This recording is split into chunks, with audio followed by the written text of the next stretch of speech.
Conselho Consultivo, o Banco de Portugal reviu em baixa as estimativas da economia para 2013. No boletim de inverno, a instituição liderada por Carlos Costa prevê uma queda do Produto Interno Bruto de 1,9%, motivada por uma redução das exportações, uma previsão que contrasta com a descida de 1% apontada pelo Governo.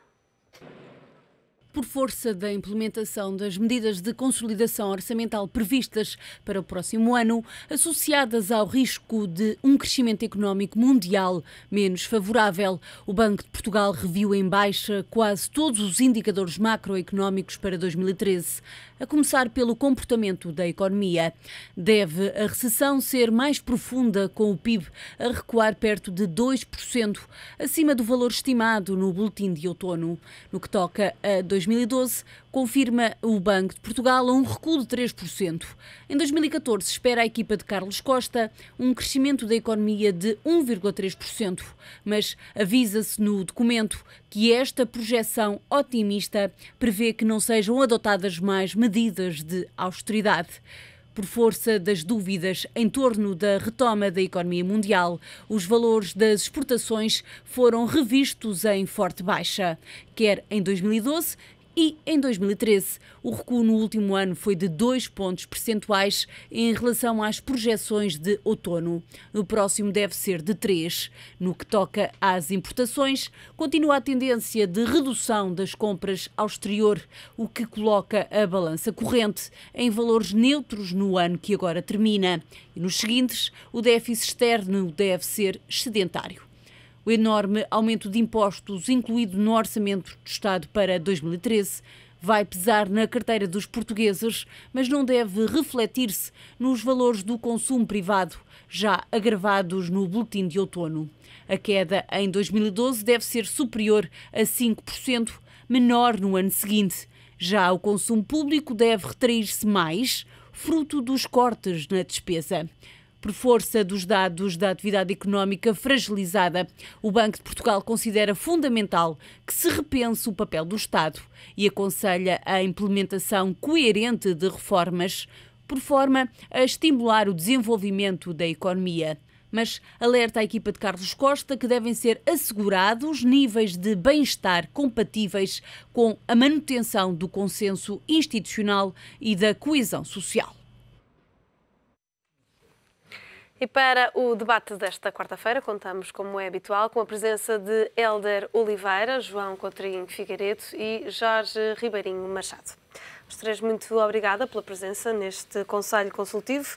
Hélder Oliveira, começo por si. Como é que vê esta reflexão do Banco de Portugal, que nos dá conta de uma quebra do PIB de 1,9%, por contraste com os 1% do Governo? Infelizmente não é surpresa para nós, estávamos um pouco à espera que essa situação se viesse a verificar. Naturalmente que o Governo tem as suas previsões, tende a ser mais otimista do que os outros agentes.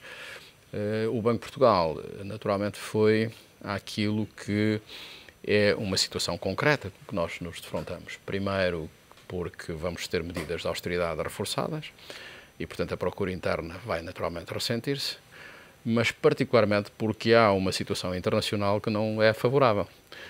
Uma das razões porque a nossa atividade económica, apesar de tudo, não caiu tanto quanto nós estávamos à espera foi porque as exportações se portaram bastante bem. Portaram-se bem porque no domínio interno houve uma oferta razoável nesse domínio, houve o reflexo de uma política que tem sido sistemática nos últimos anos no sentido de reforçar a área das exportações, mas também porque o mercado externo permitiu que isso acontecesse. Neste momento a recessão está instalada na Europa, a surpresa, se é surpresa, é um pouco da Alemanha, né? Que nos últimos meses teve porventura uma quebra do Produto Interno Bruto. E, portanto, os nossos mercados tradicionais, que estão fundamentalmente situados na Europa, nós concentramos excessivamente as nossas exportações no mercado europeu, esses mercados estão em crise e, portanto, nós vamos ter esse problema adicional e que se reflete no nosso crescimento interno. Não é uma surpresa, é uma situação concreta que eu julgo que tem que ser resolvida fundamentalmente através da evolução que pode ou não verificar-se na área externa. Vamos ver se os líderes europeus vão fazer algo no sentido de relançar a atividade económica na Europa. João Coutinho Figueiredo, os dados das exportações não são tão positivos como se esperava, mas ainda assim são positivos.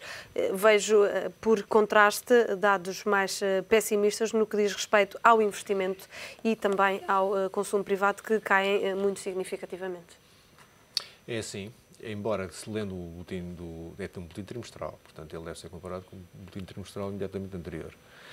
E a diferença de perspectiva do Banco de Portugal neste relatório é de que a economia em 2013 contrairá 1,9%, quando em outubro projetavam uma contração de 1,6%. E se formos a ver os motivos pelos quais há uma alteração de perspectiva para o crescimento global da economia, neste caso para o decrescimento global da economia, encontramos a explicação principal no arrefecimento das exportações, que o Hélder Oliveira aqui já muito bem explicou, mas encontramos alguns fatores ligeiramente positivos no nível de investimento, por exemplo, em que o Banco de Portugal em outubro previa uma queda de 10% no investimento privado e que agora apenas prevê uma queda de 8,5%. Apenas, aqui, enfim, não estou a tentar ser irónico, estou a olhar para os números tal qual eles são. E isso produz um agravamento de 0,3 no crescimento do produto para o ano de 2013. Mantém uma perspectiva bastante negativa relativamente ao consumo privado, que é uma coisa que nos deve preocupar, porque obriga, de facto, a assentar todas as possibilidades de recuperação e de crescimento económico na área externa, onde nos vamos confrontar com o ano 2013, que começa com mais incertezas do que nós pensávamos que íamos ter quando falámos nisto aqui a última vez, por altura da greve dos exportadores, portanto já lá vão 2 meses e meio. E nessa altura não se estavam a esperar ter os dados que na Alemanha começaram a surgir e não se estava também a ter dúvidas fundadas sobre o ritmo de crescimento de zonas do mundo que têm estado a puxar para a economia global, como é o caso da Ásia e da América do Sul. E, portanto, Portugal vai estar confrontado com mercados de destino. Desde logo a Europa representa-se ainda quase 2/3 das nossas exportações, mas depois também os outros poderão estar menos quentes, menos pujantes do que estiveram no passado. Eu pego numa ideia final do Hélder Oliveira para dar um bocadinho a conclusão disto.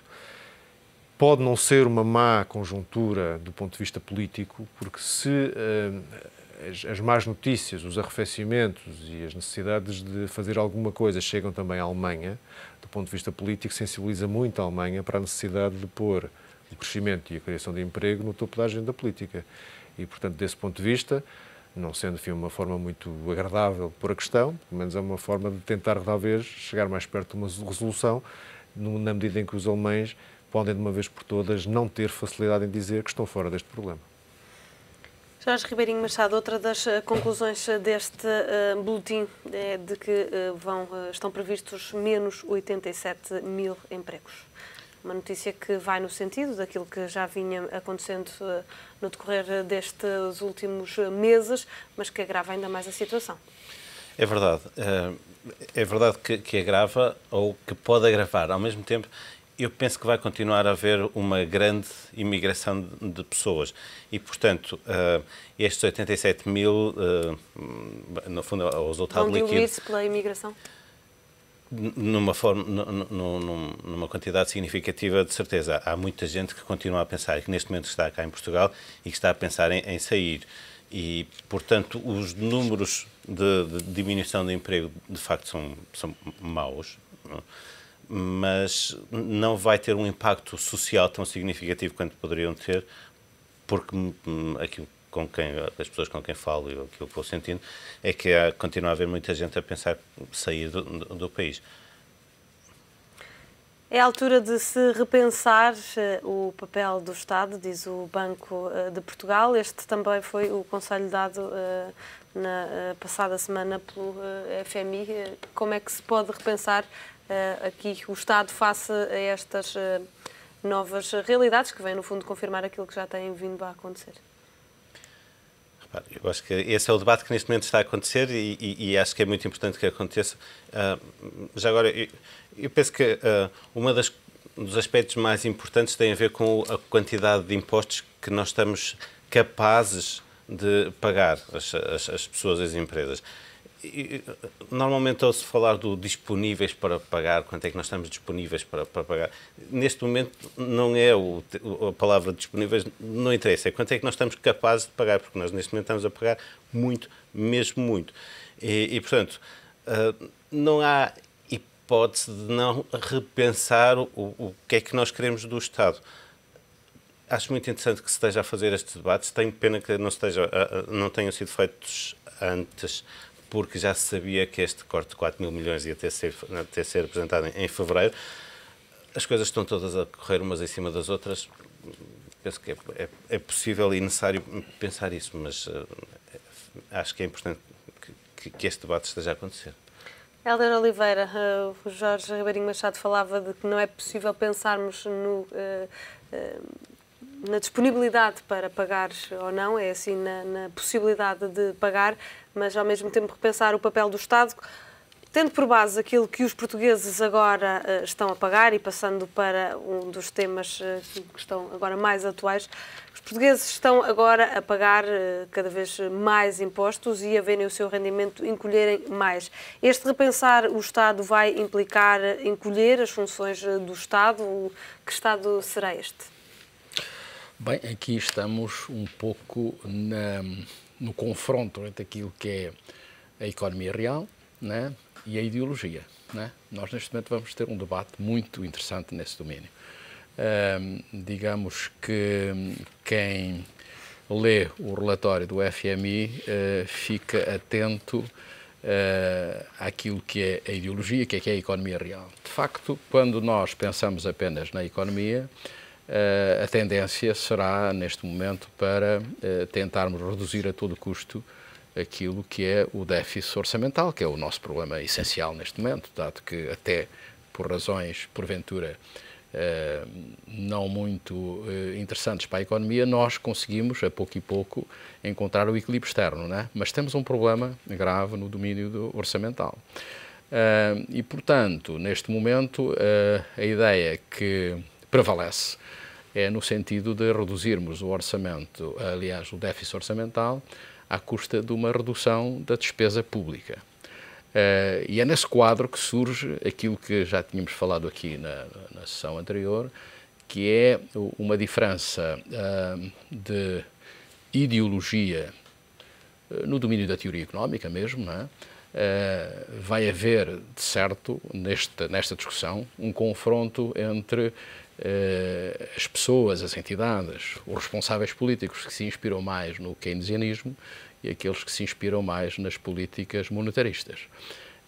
Ainda ontem vimos mais uma observação do Presidente da República que reforçou a ideia de que temos que ter nesse domínio alguma ponderação na forma como estamos a realizar os cortes na despesa pública.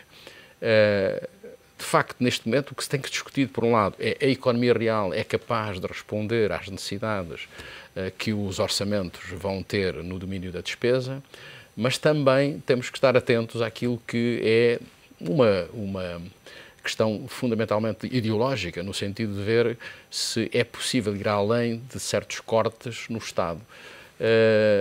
É uma discussão extremamente interessante e curiosa. Naturalmente que entendo que em determinadas circunstâncias se foi demasiado longe no corte das despesas, ou nas despesas, aliás, aí não terá sido, fundamentalmente terá sido no domínio dos impostos, em que certos setores da economia estão a sofrer demasiado, e são setores que contribuem, por um lado, para a exportação e, por outro lado, para a criação de emprego. Estamos aqui num confronto muito curioso e eu julgo que os próximos meses vão ser extremamente interessantes nesse domínio. Quais são as decisões que vamos tomar,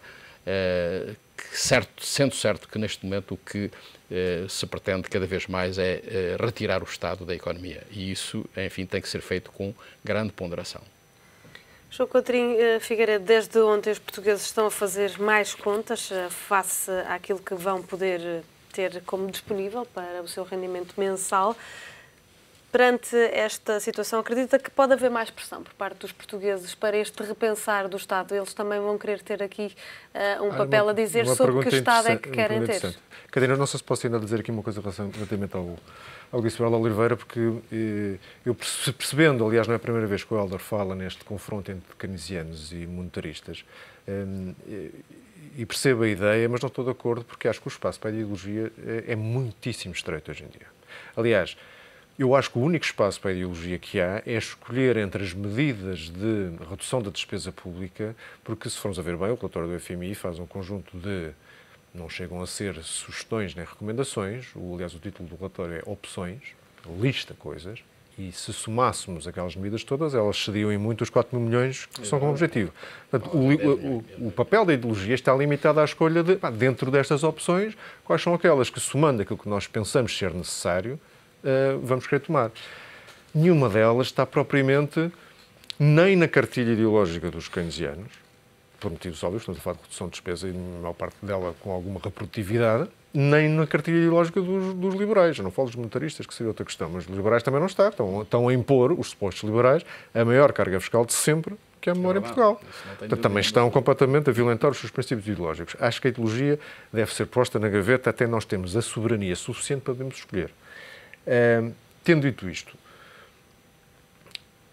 a questão da pressão pública para a reforma do Estado e para a adoção eventual de algumas destas medidas do FMI ou outras, a OCDE ontem também listou algumas, nem todas são coincidentes com as do FMI, e penso que da sociedade civil poderão vir outras ideias que também não tenham necessariamente a ver só com o que vem no relatório do FMI. Aliás, eu refiro, também já o fiz no artigo de segunda-feira no Diário Económico, e quero que isto fique claro. O relatório do FMI dirige-se à despesa corrente primária do Estado, com muitas funções sociais, não toca, por exemplo, em despesas de investimento do Estado, essa sim, muito mais keynesiana, incluindo as PPPs e o setor empresarial do Estado, e não volta a falar das finanças locais e regionais. Duas áreas de grande dispêndio e que também seriam certamente muito beneficiadas se alguém olhasse para aquilo como deve ser. Portanto, há uma panóplia de escolhas. Algumas o FMI lista, a OCDE outras, a sociedade civil fará outras, mas há um conjunto de questões em que a escolha pelas quais nos vamos orientar é que constitui, enfim, o papel da política nesta discussão. Mas não muito mais do que isso. Porque nós temos, e estes são números que convém matraquear para as pessoas perceberem, nós em 2012 iremos, tudo indica, ter gasto mais 8 mil milhões de euros em termos de dinheiros públicos do que cobrámos em impostos e outras receitas. 8 mil milhões. Este ano estima-se que ficamos acima dos 7 mil milhões, apesar destas medidas todas. Isto com medidas extraordinárias e temporárias. Extraordinárias e temporárias. Por definição, não podemos estar eternamente nisto. Portanto, com 8 mil milhões de déficit estrutural, para que isto fosse 3%, eu já estou a partir do princípio que 3% era financiável, que é altamente questionável nas atuais circunstâncias. Mas para que isto fosse financiado, para que isto fossem 3% do PIB, 8 mil milhões de euros tinham que corresponder a um PIB que tinha que crescer nos próximos 2 ou 3 anos mais de 50%. Portanto, o crescimento sendo, obviamente, a solução e a nossa grande preocupação, porque é daí também que vem a geração de emprego, que é o principal problema que temos que resolver, não é a medida imediata, não é a solução imediata. Nós temos que passar por esta contração para podermos voltar a crescer. Isto é muito desagradável, são medidas que até politicamente ninguém gosta de defender, mas nós temos todos como sociedade, e enfim, a nossa responsabilidade aqui como comentadores públicos e a comunicação social, e todos meter na cabeça que temos que fazer alguma coisa para que não possamos estar permanentemente a justificar que temos um desequilíbrio estrutural e por isso não podemos crescer. A questão dos escalões. As pessoas vão receber, no final do ano, menos. Com a questão dos duodécimos, disfarçará para a maior parte dos escalões, pelo menos até rendimentos, as vossas contas, 2.600, 2.700 euros, disfarçará esta quebra de rendimento. Mensalmente? Mensalmente, não disfarçará anualmente, exatamente. Eu nunca vi nenhum estudo, por exemplo, como é que era a utilização dos subsídios de férias e de Natal, se havia ali algum surto consumista pouco reprodutivo do ponto de vista económico, que fará com que o facto das pessoas só receberem metade dos subsídios, no setor privado, no metade dos subsídios quando chegar as férias e o Natal, se isso poderá corresponder a uma contração também de alguns tipos de gastos que não fossem tão reprodutivos, tão saudáveis, entre aspas. Não sei, mas de qualquer forma as pessoas vão estar muito mais apertadas do ponto de vista do seu orçamento doméstico e vão certamente ter a noção de que não podem continuar assim. E, portanto, farão tudo, acho eu, o que seja politicamente aceitável, para que o Estado não volte a exigir, não volte a ter que exigir aumentos de impostos desta natureza. Portanto, não se pode, ao mesmo tempo, queixar que os impostos são elevados e estão cada vez mais altos e queixar que os cortes que tendem, como principal objetivo, permitir baixar os impostos, sejam feitos. Portanto, ou uma coisa ou outra. Um último aspecto sobre a questão dos escalões e das taxas de retenções, a tabela de retenções foi publicada. De facto, ao olhar para os números, torna-se evidente e chocante torna-se evidente porque é que as medidas relacionadas com os pensionistas foram as primeiras a serem enviadas ou a serem vistas como passíveis de fiscalização de constitucionalidade. Porque a mim choca-me que os pensionistas de pensões eventualmente mais elevadas, mas que certamente fizeram parte de um contrato social e descontaram ao longo da sua vida contributiva, tenham um corte que é mais do dobro, em termos percentuais, de pessoas que estejam ativas com os mesmos rendimentos. Não faz sentido. E se o argumento é que essas pessoas eventualmente descontaram menos que agora estão a receber, enfim, eram as regras que haviam, então se calhar, pela mesma lógica e pela mesma justiça, teria que haver compensações às pessoas que descontaram mais do que estão a receber hoje. Portanto, acho que é um argumento que é falacioso, nem sequer ajuda particularmente o Orçamento da Segurança Social e acho que é uma questão de injustiça fiscal que, de facto, espero que seja corrigida. Quer acrescentar algum ponto? Eu só queria dizer que estou de acordo que nós temos que passar por uma cura da austeridade muito forte, inevitavelmente, não é? Mas, enfim, julgo que, apesar de tudo, é possível, se discutirmos isso com a necessária profundidade, em certas circunstâncias, limitar um pouco aquilo que é o domínio da austeridade. Porque, de facto, o que temos vindo a ver é que a austeridade, acrescentamos a austeridade, depois há um decréscimo significativo das receitas e, portanto, o nosso déficit não cresce de uma maneira consistente. Portanto, a política que tem sido seguida é necessária, mas, porventura, as medidas concretas não refletem ou não são aplicadas de modo a evitar um decréscimo tão significativo que está a haver no domínio da receita fiscal. E isso tem que ser ponderado e tem que ser pensado porque é que isto está a acontecer, não é? Eu tenho citado muitas vezes que a decisão que foi tomada no domínio de um setor que é extremamente sensível na economia portuguesa, que tem a ver com a criação de emprego e com o turismo, que é o setor da restauração, porventura não foi a medida mais adequada. Talvez houvesse alternativas a essa situação. Por outro lado, nós temos que fazer um esforço no sentido de o país, enfim, a Europa, repensar o problema do crescimento, porque isso tem a ver um pouco com aquilo que vai acontecer no futuro, não só à Europa, mas particularmente a Portugal. Sem esse crescimento não é possível mais nada. Só para terminarmos, e ainda voltando à questão do aumento de impostos, agora também está em cima da mesa a questão dos duodécimos, no que toca ao setor privado. Parece-lhe que quem é que vai beneficiar mais com esta questão dos duodécimos? Serão os próprios trabalhadores ou as empresas? Porque em questões de tesouraria, as empresas também têm aqui algum ponto a dizer. Sim, como ontem o Presidente da CCP, penso eu, dizia que ia haver grande confusão nas folhas de salários, porque nos primeiros meses não se percebia bem como é que ia acontecer e, portanto, de facto, provavelmente vai haver alguns erros nos primeiros meses. Depois, a partir de quando as pessoas já tiverem, quando as empresas já tiverem as contas feitas para toda a gente, isso desaparece. Eu penso que não é mau que os subsídios sejam diluídos ao longo do ano do ponto de vista das empresas, para que a tesouraria seja mais fácil. Normalmente acontece assim, exceto em negócios que são muito sazonais. Quando são muito sazonais, pronto, já têm que trabalhar de outra forma. Mas naqueles negócios que não são muito sazonais, é melhor não ter aqueles picos em que têm que pagar os subsídios de Natal e de férias. E para os trabalhadores, compensará? Para os trabalhadores, provavelmente, no primeiro ano vai ser um bocadinho... vamos lá ver. O que, a certa altura, dizia o João Coutinho Figueiredo, para que é que servem os subsídios? Muitas vezes servem para pagar férias, servem para pagar o seguro do carro, aqueles gastos que são os gastos anuais. e dos quais as pessoas não se lembram a não ser quando eles aparecem, e por isso apareciam muitas vezes nas épocas dos subsídios. Este ano vão provavelmente apanhar algum susto. Vai haver provavelmente algumas pessoas que vão apanhar um susto a dizer agora tenho que pagar o seguro do carro e não guardei dinheiro suficiente para o fazer. Mas, em geral, não... No setor público vai haver uma questão interessante em fevereiro. Como o setor público não vai ter a aplicação das tabelas de retenção já em janeiro, vão usar as de 2012, mas os duodécimos já podem ser processados, vão ter um mês de janeiro robusto e um mês de fevereiro em que é inclusivamente corrigido retroativamente aquilo que não foi descontado em janeiro. Portanto, vão ter um mês de fevereiro particularmente magro. Portanto, contrariamente ao que às vezes dizemos aqui que os duodécimos vão disfarçar, no caso do setor público, pode ser que em fevereiro não só não disfarça, como até pior por causa desta descoordenação. Portanto, é um aspecto interessante. E outra coisa que me esqueci de dizer há bocado, que é positiva, portanto não posso esquecer de dizer porque é positiva, é que no relatório do Banco de Portugal fala-se, a propósito da eficácia das medidas e dos efeitos que produzem ou não produzem. Nós estamos em águas não mapeadas, não é? Ninguém sabe muito bem. O próprio FMI, que sugeriu aquilo que nós sabemos na semana passada, não sabia e continua a rever os impactos recessivos dos cortes de despesa, não é? Portanto, não sabemos muito bem.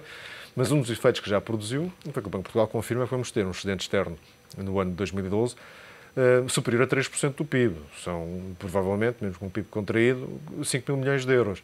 Entre a balança de transações correntes e a balança de capitais, não sei qual é a distribuição entre as duas, esse detalhe não foi dado, 5 mil milhões de euros é dinheiro. É dinheiro e substitui financiamento externo, portanto, corresponde a uma certa desalavancagem da economia que também está pressuposto no processo de ajustamento. E é uma coisa positiva e acho que deve ser sublinhada e que vai continuar ao longo de 2013. Não sei se querem acrescentar mais algum ponto, Jorge Ribeirinho Machado, mesmo para terminarmos. Sim, há um ponto que me parece que é importante no relatório do Banco de Portugal, que é a mudança estrutural do peso das exportações no PIB. Que há 3, 4 anos, 2008, 2009, era à volta de 30%, e que eles, no relatório, prevêem que passa a 42% em 2014. E eu penso que isso é importante, é uma mudança claramente estrutural da nossa economia e que é positiva, além disso. Fica então aqui o debate desta quarta-feira. Agradeço aos três a presença neste Conselho Consultivo.